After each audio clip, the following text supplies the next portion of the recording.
बिस्मिल्लाहिर्रहमानिर्रहीम, अस्सलाम वालेकुम। मैं हूं करामत मुगल और मेरे साथ हैं ईसा नकवी। नकवी साहब, मिलियन डॉलर सवाल है कि 8 फरवरी को इलेक्शंस होंगे, कौन इन होगा कौन आउट होगा।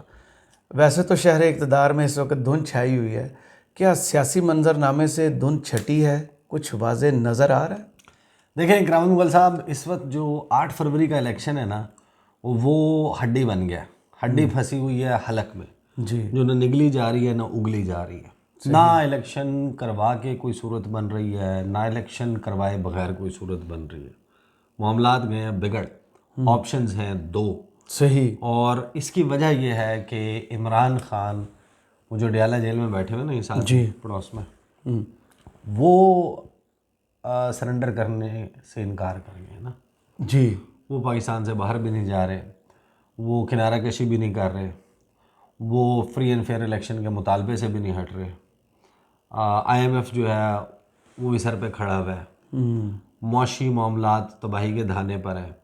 और अब वो लोग जो इमरान खान के शदीद मुखालिफ हैं, और वो लोग जो नवाज शरीफ और एंड कंपनी इनको बहुत अच्छे अल्फाज में याद करते हैं, उन्होंने ये कहना शुरू कर दिया है कि पाकिस्तान की तारीख़ के सबसे मुतनाज़ा और सबसे ज़्यादा इंजीनियर्ड इलेक्शंस होने जा रहे हैं। अच्छा।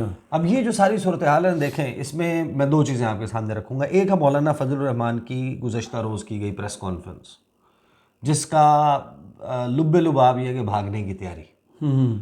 और एक है अंसार अब्बासी साहब का कॉलम। उस कॉलम में कुछ सवालात हैं बहुत अहम हैं। वो सवालात जो हैं आपको पहुंचाते हैं उस मंजरनामे तक, जो मंजरनामा इस वक्त डेवलप हो रहा है, जो बातें इस वक्त क्लोज डोर्स में हो रही जो हैं। धुंध के उस पार है। हाँ, जो इस वक्त बातें जो हैं वो बंद कमरों में पर्दों के पीछे, जहाँ पर ये भी जाहिर है कि वो सवालात जहाँ पर जन्म ले रहे हैं वहाँ पर दीवारों के भी पूरे कान नहीं होते, कोई CCTV कैमरे भी नहीं होते। वो जो गुफ्तगू है, वो जो सारा एक थॉट प्रोसेस है, उसकी अक्कासी है उसमें। बड़े इंपॉर्टेंट है। उन सवालात के ऊपर ज़रा थोड़ा सा गौर करने की भी कोशिश करेंगे। और इस हवाले से देखें, अगले चंद रोज़ बहुत अहम है, क्योंकि ये जो दो बातें हैं ना, और ये इशारों किनायों में ये मशवरे कि यार इलेक्शन करा के क्या करेंगे, वो उसके लिए अगले चंद रोज़ और supreme court of Pakistan, Peshawar high court, Lahore high court, Islamabad high court, ये बहुत अहम है। कौन सी चीज़ें हैं जो इसके ऊपर मामलात को तेज़ी से इस तरफ भी ले जा सकती हैं, उस तरफ भी ले जा सकती हैं, और दोनों अतराफ़ क्या हैं, तरफ़ैन के ऊपर भी बात कर लेते हैं। पहले तो मौलाना फजलुर रहमान साहब की प्रेस कॉन्फ्रेंस है। वो उन्होंने एक जो है वो प्रेस कॉन्फ्रेंस की। उस प्रेस कॉन्फ्रेंस में एक साहब है, उन्होंने शमूलियत इख्तियार की। फिर उन्होंने खड़े होकर उसको झंडा पहनाया JUIF का। PTA की कॉपी। हाँ, JUIF का झंडा पहनाया, और पहनाने के बाद उन्होंने प्रेस कॉन्फ्रेंस के आगाज़ के ओपनिंग देने के बाद, झंडा पहनाने के बाद उन्होंने कहा कि आप पूछें जो पूछना है मेरे से, जी। सवालात करें। तो मौलाना फजल रहमान के ऊपर वो जो पहले खबर चली फायरिंग का वाक़या हुआ, फिर उसके ऊपर वजाहत आ गई कि वो मौजूद नहीं थे उस कॉन्वॉय में पुलिस की तरफ से। वो सब पुलिस ने भी डिनाई किया था। हाँ, तो उसके ऊपर जनाब मौलाना फजल रहमान से सवाल हुआ कि वाक़या हो गया। वो कहते हैं देखें, वजाहत तो आ गई, मैं तो घर पर था, खुद नहीं था, लेकिन गोलियां लगी हैं गाड़ियों को। तो ये वाक़या इससे ताल्लुक़ नहीं है कि मैं था गाड़ी में, नहीं था, महफूज रहा, वगैरह वगैरह। ये अमन व अमान के हवाले से सवालात उठा रहा है। देखें, अमन व अमान का सवाल जेन्युइन है, लेकिन इन्होंने जो खबर चलवाई वो ये थी कि मौलाना फजलुर रहमान पर हमला हुआ। हाँ, तो मौलाना नहीं, टेक्निकली देखें, अगर आपकी दो तरीके से होता है ना। आप घर पर मौजूद हैं या आप गाड़ी में मौजूद हैं। एक चीज़ जो आपसे एसोसिएटेड है, जिसमें ब्लैक टिंटेड गिलासेस के दूसरी तरफ आपने होना है मौजूद, टेक्निकली आपकी है ना गाड़ी, तो उसके ऊपर अगर कोई फायरिंग करेगा तो यही होगा ना कि आप पे हमला हुआ है। आप नहीं थे, गाड़ी में थे, ये एक अलग बहस है। बट जो पाकिस्तान में, खैबर पख्तूनख्वा में, बलूचिस्तान में अमन अमान की सूरत हाल है, वो एक जेन्युइन बात है, वो फेंकने वाली बात नहीं है। बट वो जो मौलाना साहब पोर्ट्रे कर रहे हैं, जो वो अचीव करना चाह रहे हैं, दैट इज़ क्वेश्चनेबल। मौलाना कहते हैं कि ये अमन अमान के हवाले से सवालात उठा रहा है। हम एक ज़माने से मुसलसल मेरी प्रेस कॉन्फ्रेंसेस सुने, इज्तमात में बार बार ये बात कह रहे हैं कि सूबा खैबर पख्तूनख्वा, बलूचिस्तान हो, इंतहाई मुतासर है। और यहाँ तो एक तसलसल है। चंद महीने पहले बाजोड़ में हमारे इज्तमा में 73 साथी शहीद हो गए। उसके बाद ये सिलसिला 80 तक पहुँच गया। दीगर कबायली इलाकों में भी शुमाली वज़ीरिस्तान में, जनूबी वज़ीरिस्तान में, टांक में हमारे लोगों पर हमले हो रहे हैं। इस हालत में हमें बताएं कि हम कैंपेन कैसे चलाएं और इतनी बड़ी सिक्योरिटी अपने साथ लेकर चलें, तो हम तो उसके आदी नहीं हैं।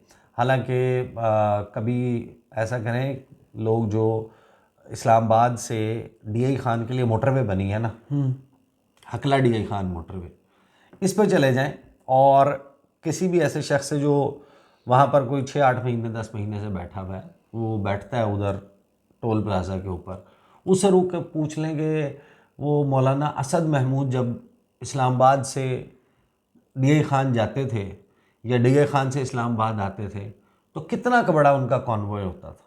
कभी कभी गाड़ियों का नंबर पूछ लें, अच्छा जी, जाके CCTV फुटेज निकलवा लें, आपको पता चल जाएगा कि कितनी गाड़ियों में घूमते और किस ताम झाम के साथ, किस कर्रोफर के साथ, पैर पे ज़मीन पे पाँव नहीं लगता वो। लेकिन अब जाहिर है कि एक पॉलिटिकल स्टेटमेंट भी तो देनी होती है ना कि हम तो सादा लोग, एक सादा सी गाड़ी, एक साथ में मुंशी, इलेक्शन कमीशन वाला नहीं, एक साथ में मुंशी या वो एक बंदा डायरी लेके, जितने माशाल्लाह इनके साथ लोग होते हैं गाड़ी में तो गाड़ी बैठ जाए। हालांकि मौलाना फजलुर रहमान के पास देखें V8 ही है। नहीं, एक बात तो है, नून लीग उनके ऊपर डिपेंड करती है क्राउड के लिए, जी, तो क्राउड तो है उनके पास, और साथ आने मतलब जाने सहूलत है, साथ आने जाने वाले भी हैं उनके पास। तो वो जो बात कह रहे हैं ना कि नहीं तो ऐसा नहीं है, और ये प्लस पॉइंट होता है। बहरहाल कहते हैं हम तो तन्हा एक गाड़ी में सफ़र करने के आदी हैं, हम तो इस सूरत हाल के आदी नहीं है। तो इस सूरत हाल में मैं तो पहले भी कह चुका हूँ, जो कुछ भी हुआ है उन्होंने हालात का तज्जिया नहीं किया दुरुस्त तरीके से। और ये जो एक नई इस्तिलाह इस्तेमाल हो रही है, लेवल प्लेइंग फील्ड, यकसा मौक़े, क्या सिर्फ एक पार्टी के हवाले से, यानी हम 2 सूबों के हवाले से यकसा माहौल नहीं मिलेगा हमें। यानी अगर पंजाब में पुरअमन माहौल मिल रहा है, सिंध में पुरअमन माहौल मिल रहा है, तो क्या हमारे खैबर पख्तूनख्वा और बलूचिस्तान के लोगों का हक़ नहीं है कि उन्हें पुरअमन माहौल मिले? इलेक्शन का हम मुतालबा करते हैं कि इलेक्शन होने चाहिए, इलेक्शन लाजमी है, आइन का तकाजा है। और हमने तो तहरीक चलाई थी 2018 के इलेक्शन में धांधली की वजह से, लेकिन इलेक्शन दिया जाए तो इलेक्शन का माहौल भी दिया जाए। ये नहीं कि हमें ऐसे छोड़ दिया जाए कि हम सुबह से शाम तक सोचते रहें, फ़िक्रमंद रहें कि रात को घर पहुँचेंगे वापस या नहीं पहुँचेंगे। फिर वो कहते हैं कि आज मैंने लक्की मरवत में दिन गुजारा है, आप अंदाज़ा लगाएं कि दिन कैसा गुजरा होगा, किस सिक्योरिटी के साथ गुजरा होगा, और उससे जो पब्लिक को परेशानियाँ आती हैं, आवाम को परेशानी होती है, ये सब किस कीमत पर आखिर। लिहाजा हम फिर अपनी बात को दोहराना चाहते हैं कि रात जो वाक़या हुआ है ये बज़ाते ख़ुद एक बदअमनी का वाक़या तो है। अगर इंतज़ामिया सिक्योरिटी भी फ्राहम करती है, चलें, मुझे तो पार्टी सरबराह के तौर पर सिक्योरिटी मिल जाएगी, लेकिन हर उम्मीदवार को तो नहीं मिलेगी। जब मैंने इस्लामाबाद में प्रेस कॉन्फ्रेंस की तो इसी शाम मुझे थ्रेट आया कि आपको थ्रेट है, एक और सियासतदान का भी नाम था उसमें। तो ये बहुत काबिल फ़िक्र बात है अमल साहब हमारे लिए, तमाम उम्मीदवारों और पार्टियों के लिए। मैंने तो पीपल्स पार्टी के उम्मीदवारों से भी पूछा कि आप कैंपेन चला सकते हैं, तो वो कहते हैं कि नहीं चला सकते। फिर उनसे एक सवाल होता है, उस पर वो कहते हैं कि भाई इलेक्शन कमीशन गौर तो करे इस बात पर, हमारी दरख्वास्त पर गौर तो करे। ख़ुद चीफ इलेक्शन कमिश्नर फरमा रहे हैं कि 2 सूबों की अमन की सूरत हाल तशवीशनाक है, लेकिन हल क्या है? कहते हैं मैं दुआ गो हूँ। अब ये उनका हल है, तो इस तरीके से तो नहीं हो सकता। हम नहीं समझते कि इलेक्शन हो सकेंगे। उल्टा ये होगा कि मौसम की वजह से हो, अमन व अमान की वजह से हो, टर्नआउट कम हो जाएगा। अगर लोग पोलिंग स्टेशन नहीं जा सकेंगे, टर्नआउट कम होगा, तो ये धांधली का रास्ता खोलता है। अब इलेक्शन कमीशन ही देखेगा, हम तो रोना धोना कर रहे हैं, अब ये तो इलेक्शन कमीशन ही देखेगा कि वो हमारे रोने धोने बात तो उनकी ठीक है, क्या अहमियत देते हैं। जो मौशी सूरत हाल है, निगरान हुकूमत बजट नहीं दे सकेगी। दोस्त ममालिक ने हाथ उठा लिया है कि अगर वो यानी इमरान खान वापस आया तो हमारे हाथ खड़े हैं। वो पाकिस्तान की बका के लिए खतरा है, हमें कोई कुछ नहीं दे रहा। वो सिर्फ इंतज़ामी मामलात में कमज़ोर नहीं था, मईशत तबाह कर दी, कश्मीर के 3 हिस्सों की बात की, पाकिस्तान के 3 हिस्सों की बात की, और ऐसे अंदाज में करता है कि हमें पता चल जाता है कि उसका एजेंडा है मैं इलेक्शन में जाना चाहता हूँ, और अगर बेहतर माहौल देने के लिए चंद दिन ताख़ीर हो जाए तो कोई हर्ज नहीं है। मौलाना साहब ने मुतालबा तो कर दिया इलेक्शन डिले करने का। मौलाना साहब 2002, 2008, 2013, 2018 क्या पाकिस्तान में, क्या खैबर पख्तूनख्वा में, क्या बलूचिस्तान में ideal law and order situation थी? 2008 में तो बहुत वर्स्ट है, 2013 में भी जी बहुत बुरे हालात थे। साने APS आप 2014 में हुआ है, उससे पहले आपको पता है कि 2013 में पीपल्स पार्टी और ANP के साथ क्या हुआ था खैबर पख्तूनख्वा इलेक्शन में? कैंपेन करने की इजाज़त ही नहीं थी तालिबान की तरफ से। उनके ऊपर जो बिलोर फैमिली है, जो उनके साथ हुआ, बशीर बिलोर साहब, मियां इफ्तिखार हुसैन, उनके बेटे, वो जिस सूरत हाल से गुजरे, मौलाना फजलुर रहमान ने अगर झूठे मुँह ही उस वक्त इलेक्शन, जब तक अमन आमा की सूरत हाल बेहतर नहीं होती, एक मुतालबा कर दिया होता कि जब तक इनको भी कैंपेन चलाने के मौके नहीं मिलते उस वक्त तक इलेक्शन ना करवाएं, क्योंकि आपको सूट कर रहा था, आप ज़द पर नहीं थे, तो आपने कहा कि बिल्कुल ठीक है, हम बेनिफिशरी हैं इसके। और जब आपको सूट नहीं कर रहा, असल बात तो ये है कि मौलाना साहब को समझ आ रही है, खैबर पख्तूनख्वा में निकलते होंगे, जिन लोगों से बात करते होंगे, उनके कैंडिडेट्स की हालत, PTI व शेर अफजल मरवत के कन्वेंशंस वो देख लें, वो देख के तो वैसे ही दिल डूब जाएगा, मियाँ साहब का भी और मियाँ साहब के मौलाना साहब का भी। उनके तो दिल डुबा देने वाले कन्वेंशन है। तो वो बेसिकली, उन्हें तो लास्ट टाइम भी चांस नहीं ना मिला था। तो वो है बेसिकली प्रॉब्लम। अब आ जाते हैं उस कॉलम की तरफ। वो कॉलम जो है उसमें जो लिखा गया है वो आपको बताता है कि क्या इंतखाबात के बाद रौला ही रौला, रौला ही रौला। वो कहते हैं, अच्छा इसमें कुछ बातें बहुत ज़बरदस्त हैं। वो कहते हैं 8 फरवरी के इंतखाबात से उम्मीद तो ये थी कि सियासी और मौशी इस्तेहकाम की तरफ एक अहम कदम होगा, लेकिन मामला तो कुछ और ही नज़र आ रहा है। जूं जूं इंतखाबात का वक्त करीब आ रहा है, ये खौफ बढ़ता जा रहा है कि पाकिस्तान का क्या बनेगा। Exactly, this is very right. हम इलेक्शन 8 फरवरी को क्यों करवा रहे हैं? हम करवा रहे हैं कि पाकिस्तान में मौशी इस्तेहकाम आए, सियासी इस्तेहकाम, सियासी इस्तेहकाम आए, लोगों की ज़िंदगी बेहतर, लोग बैक नॉर्मल लाइफ की तरफ जाएं। ये जो सियासी हिजान है, ये टेम्परेचर्स हैं, इनसे छुटकारा मिले। ये जो स्टॉक एक्सचेंज उठ रही है, बैठ रही है, कारोबार नहीं हो रहा, महंगाई का आलम है, इस पर कोई आपकी समत वाज़े हो, कोई इन्वेस्टमेंट आए, इसी इसका माहौल बने, तो आप इलेक्शन क्यों करवा रहे हैं? अगर आपने ऐसे करवाने कि जिसके बाद मज़ीद बढ़ जाएगा ये सारा मामला। आगे कहते हैं, ये राय आम सुनने में मिल रही है कि जिन हालात में और जिस अंदाज में इंतखाबात कराए जा रहे हैं, उसके नतीजे में पाकिस्तान में सियासी अदम इस्तेहकाम बढ़ेगा, और अगर सियासी अदम इस्तेहकाम बढ़ता है तो उसे मौशी अदम इस्तेहकाम भी बढ़ेगा। बिल्कुल। इस वक्त हमारे सामने इंतखाबात के हवाले से 2 सूरतें नज़र आ रही हैं। अगर इंतखाबात साफ शफाफ अंदाज में करवाए जाते हैं तो मुमकिन तौर पर 9 मई वाले इक़्तिदार में आ जाएंगे, तो अवाम उन्हें लाएंगे ना, अगर साफ और शफाफ इलेक्शन होते हैं। एवरीबडी बिलीव्स के PTI will make it to the national assembly and all the 4 provincial assemblies, 4 सूबाई असम्बलियाँ और कौमी असम्बली PTI को नहीं रोक सकते। जिस किस्म का सेंटिमेंट इस वक्त, जिस वक्त पब्लिक पल्स आपको नज़र आती है, PTI कांट बी स्टॉप्ड। आगे वो कहते हैं कि और अगर इंतखाबात मौजूदा अंदाज में आज़ादाना, कोट एंड कोट, यानी कि ये जो इन्वर्टेड कामाज, पकड़ धकड़, कागजात नामजदगी छीनना, स्क्रूटनी में फारिग, बंदे उठाना, छापे मारना, जो कुछ हुआ, इसमें करवाए जाते हैं, तो शायद पाकिस्तान की तारीख के सबसे ज़्यादा इंजीनियर्ड इंतखाबात होंगे। सिर्फ इस जुमले में ना लफ्ज़ शायद इजाफी है, शायद नहीं, यकीनन पाकिस्तान की तारीख के इस सूरत हाल में इलेक्शन होते हैं तो सबसे ज़्यादा इंजीनियर्ड इंतखाबात होंगे, जिसमें अक्सरियत को अकलियत और अकलियत को अक्सरियत में बदल दिया जाएगा। ये सब मिला के अकलियत है। Noon League, Peoples Party, JUIF, MQM, ANP, BNP, बाप, GDA, तो फला सबको मिला लें, ये सारे मिला जुला के ना अकलियत है इस वक्त और अक्सरियत है PTI जी। 9 मई वाले कौन है? उन्होंने किस पर हमला किया था? वो कैसा और किसके खिलाफ इनकलाब लाना चाहते थे? वो किस इदारे को अप्रैल 2022 से, जब इमरान खान की हुकूमत का खात्मा हुआ, अपने निशाने पर रखे हुए हैं? इन सवालों के जवाब सबको मालूम है। तहरीक इंसाफ के चेयरमैन बैरिस्टर गौहर अली खान का कहना है कि उनकी जमात की क़यादत का फैसला है कि इलेक्शन जीतने के बाद वो किसी से ना कोई इंतकाम लेंगे, ना ही किसी इदारे से लड़ाई लड़ेंगे। हो सकता है कि इमरान खान का भी फैसला यही हो, लेकिन तहरीक इंसाफ के इंतखाबात जीतने की सूरत में फौरी तौर पर PTI का सोशल मीडिया क्या ट्रेंड चलाएगा, किस किस को निशाने पर रखेगा, ये तो सबको पता है और यकीन भी है कि ना तो इमरान खान आके इदारों से लड़ाई करेगा और ना ही अवाम की ज़िंदगी जी रहना करते। मेरी अंडरस्टैंडिंग में भी मेरा ख्याल है कि सबसे कभी ज़्यादा आपने 25 मई के बाद देखा था उन्होंने आम माफ़ी दे दी थी। सबसे ज़्यादा जो सबसे आसान अगर किसी पॉलिटिशियन को डील करना है ना, वो इमरान खान है। The only thing you have to do is कि आपने जिद नहीं लगानी। वो the day people in Pakistan some people in Pakistan decided कि आपने इमरान खान को हराना है, उस दिन से इमरान खान जीतना शुरू हुआ। बिल्कुल ऐसे ही। You have to pull him down. वो उस दिन से उसका राइज जो है वो इमरान खान का, वरना पॉलिटिकली पीटीआई की क्या सूरत हाल थी फरवरी 2022, एवरीबडी नोस।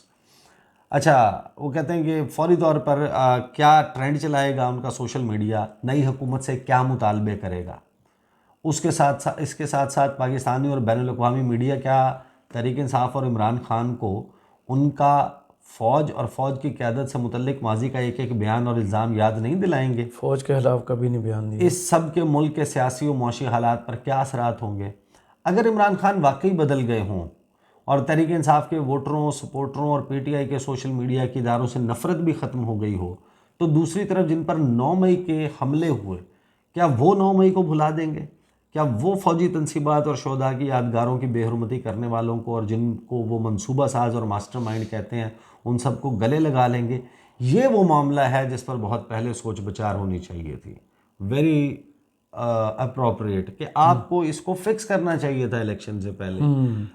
भाई आपके पास लोगों की सीसीटीवी फुटेज होगी, जो लोग अंदर दाखिल हुए उनके नाम होंगे, वो सब कुछ होगा, उनके खिलाफ एक्शनेबल एविडेंस जिस जिसके खिलाफ मौजूद है आप उनको सज़ा दें। 103 लोग हैं ना गिरफ्तार।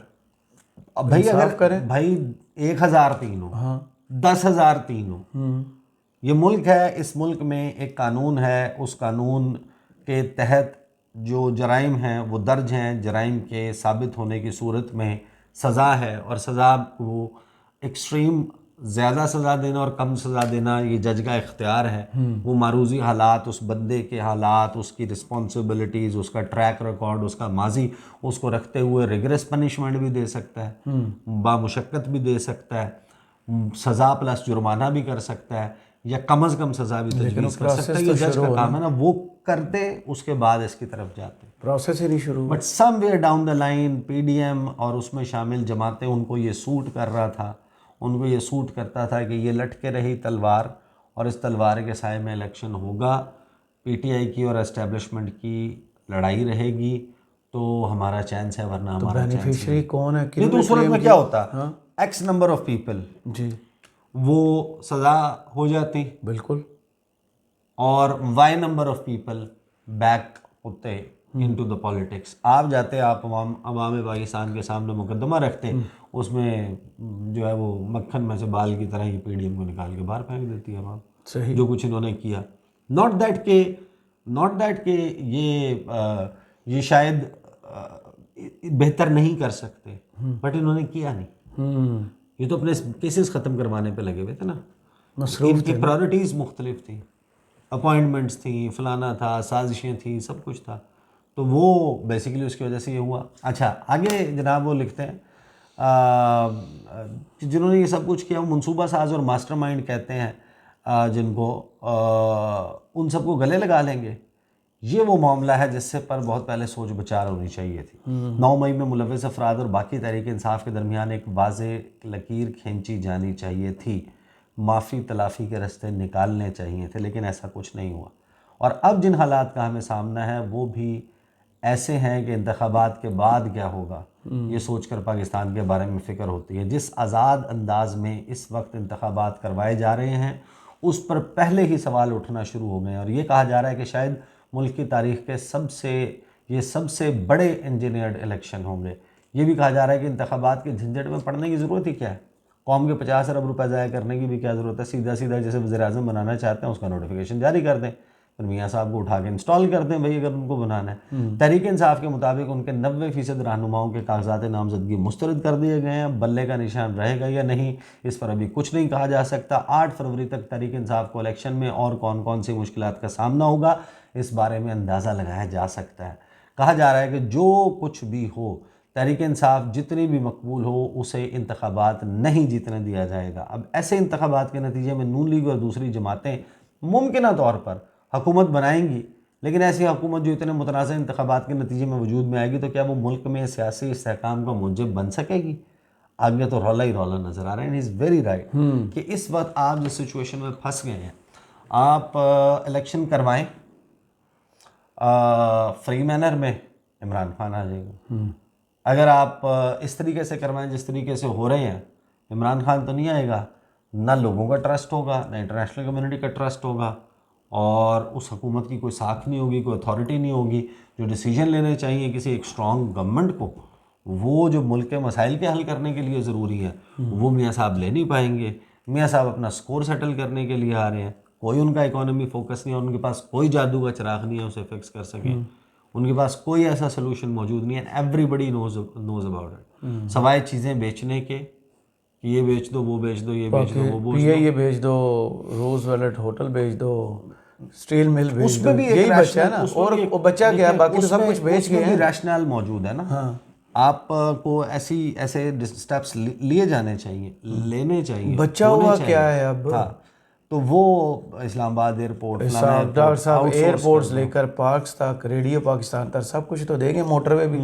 कुछ प्रोसेस और कुछ चीज़ें रुक भी गई। बहरहाल इस वक्त जो है वो हम अपने बदतरीन जो है वो क्राइसिस, सियासी, मुआशी, आइनी, कानूनी बहरान का शिकार है, और वे आउट कोई नज़र नहीं आती। और उस वे आउट में अब जो सिचुएशन पैदा हुई है ना करामत मुगल साहब, मैं आपको बताऊं कि somebody has to think about it. अब होगा ये सुप्रीम कोर्ट ऑफ पाकिस्तान, अब ये भागने की, ये भी बेसिकली कॉलम जो है वो ये सजेस्ट करता है कि don't go for elections. Fazlur Rahman साहब जो बात कर रहे हैं वो कह रहे हैं कि डोंट गो फॉर इलेक्शंस। अब सुप्रीम कोर्ट ऑफ पाकिस्तान में मुकदमात लग रहे हैं, पेशावर हाई कोर्ट में, लाहौर हाई कोर्ट में, इस्लामाबाद हाई कोर्ट में इलेक्शन ट्रिब्यूनल्स बैठेंगे। अब सेंस ये है शहर इक़्तिदार में कि अगर इन अदालतों से तहरीक इंसाफ के लिए फेवरेबल होते हैं मामलात, तो फिर गड़बड़ ज़्यादा हो जाएगी, प्री इलेक्शन गड़बड़ ज़्यादा हो जाएगी, और उसके नतीजे में दोनों सूरतों में, चाहे 8 फरवरी के इलेक्शन के नतीजे में मियाँ साहब को इंस्टॉल कर दें, चाहे आप ना करें किसी और XYZ को कर दें, बट वो सूरत हाल पाकिस्तान को मज़ीद ख़राब करने जा रही है। 2024 का जो सूरज तुलू हुआ गुज़श्ता रोज़, वो अभी तक लोग नहीं कर रहे ऐसा कुछ कि वो खैर का सूरज हो। सही, बहुत शुक्रिया ईसा नकवी, आपके तज़िये का कमेंट्स बॉक्स में ज़रूर बताइएगा। ये वीडियो आपको कैसी लगी। इजाज़त दीजिए, अल्लाह हाफ़िज़।